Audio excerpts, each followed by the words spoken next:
Game 2 of the WNBA Finals between the Lynx and Liberty is Sunday. I spoke with Captain Kayla McBride on what's working best for the team right now.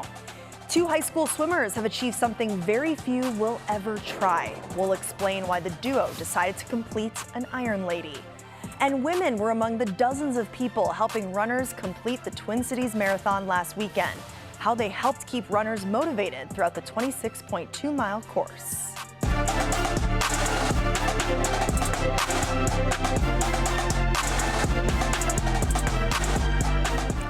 Thanks for joining us. I'm Marielle Mohs, and here at WCCO, we are celebrating the highlights of female athletes in this new digital segment called Women in Sports. We'll share news stories with you every week right here as we do our part to give these athletes the recognition they deserve.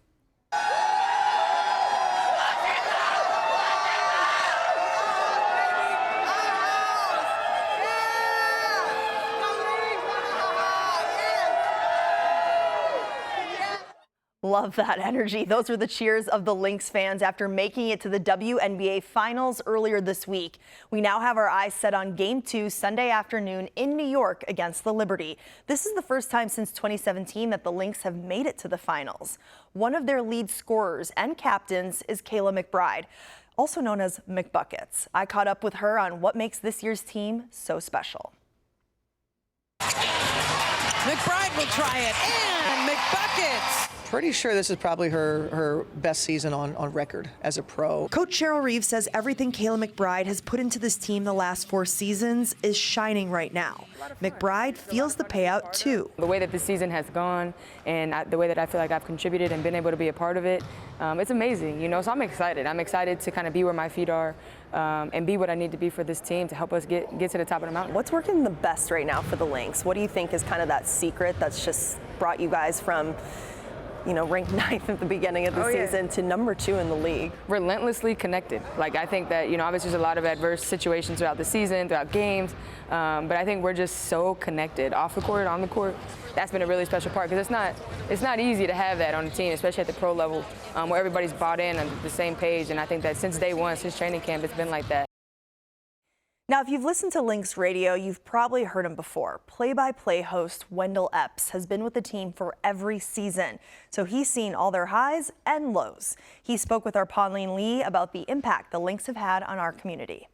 What is it like here at the Target Center during playoffs? Target Center is one of a kind. You know, I was with the Orlando Magic last NBA season, and the atmosphere at Kia Center was electric. But here at Target Center, you know, the Minnesota Lynx, such a storied franchise, and there's so many loyal fans. Every game I'm always talking to fans. They're like, yeah, I've been season ticket holder since this year, that year. I was here when Sylvia fouls, you know, Maya Moore, those days. I'm like, man, like, that's awesome. And now, you know, we got a new era of Lynx basketball led by Napheesa Collier, Kayla McBride, Bridget Carlton, and those fans are just as passionate as they were back then. They're just as passionate right now as well. What impact do you think this team has had on this community, especially in women's sports? Well, no doubt. I mean, we know the Lynx have, for decades now, have been able to make a huge impact on the community. But I think this season in particular, just with all the growth and attention of the W, I mean, Napheesa Collier is having arguably her best season of her WNBA career. Defensive Player of the Year, you know, Cheryl Reeves, Coach of the Year and Executive of the Year as well. Bridget Carlton just having her best season as well. I think just seeing all of these players, you know, on and off the court, their personalities are fantastic. I see them interacting with the fans. Even on the road,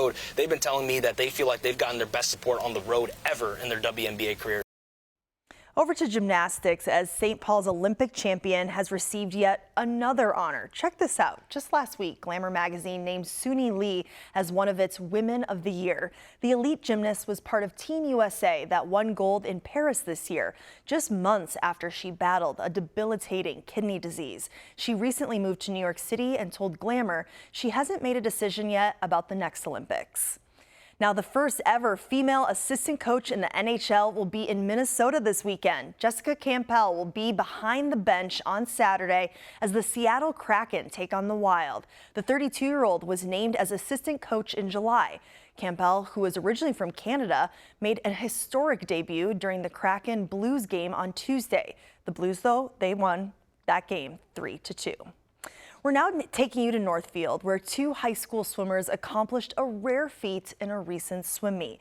I spoke with the Iron Ladies, who say they were inspired by the class before them.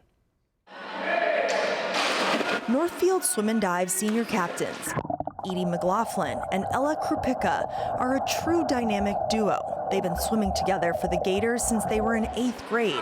And now, together, they're breaking records. For me, it was just kind of having Edie with me and being able to do it together and having that memory. Last month, the two completed an Iron Lady. It's where a swimmer participates in every single event in one meet. On September 5th, the two competed in 11 total events to complete the Iron Lady. It's 1,450 yards? 1,550 yards, my bad. You get a sense of adrenaline when you step up on the blocks, and then having to do that 11 times is really interesting, and then also like figuring out how you want to pace every single event. Both of them earned several personal records doing the Iron Lady and surprised themselves doing well in swim events they normally don't compete in. It's kind of fun to expand and see what else we can do. Edie and Ella are the second Gator seniors to complete this feat, hoping this is the beginning of a long-standing tradition for Northfield Swim and Dive, a tradition that rewards unknown strengths. I can compete at a higher level than sometimes I think I can. Congrats, Edie and Ella, who tell me they are going to be swimming in college next year.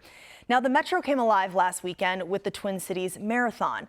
On the women's side, Molly Bookmyer won with a time of 2 hours, 28 minutes, and 52 seconds. This is a photo she posted on social media saying it was a new personal record. But while some run to win, many marathoners are pushing for personal records or just the incredible accomplishment of reaching the finish line after more than 26 miles. New this year, volunteer runners were along the course to help keep racers motivated. I spoke with one first-time marathoner who explained how women along the course helped him accomplish his goal and celebrate his fresh start in life. So I've been training for the last 4 months for this marathon, and it's been really helpful in a lot of areas, a lot of support. Travis Beebe is a recovered drug addict who in his sobriety journey became addicted to something much healthier. It kind of, gets me going, taking care of my body, which was something I clearly wasn't doing before. Travis wasn't on the course alone. He was running alongside his mentor, Ruth. They connected through his running club called Mile in My Shoes, which meets twice a week and helps people coming out of addiction, incarceration, and homelessness get into running. The times where I really wanted to give up, she was there to encourage me and, just lift me up and tell me that I got this. The support could be felt along every inch of the 26.2-mile course from Minneapolis to St. Paul. Being out here on the course, everybody out here cheering for me, it's really what I need in my sobriety moving forward as well, people in my corner.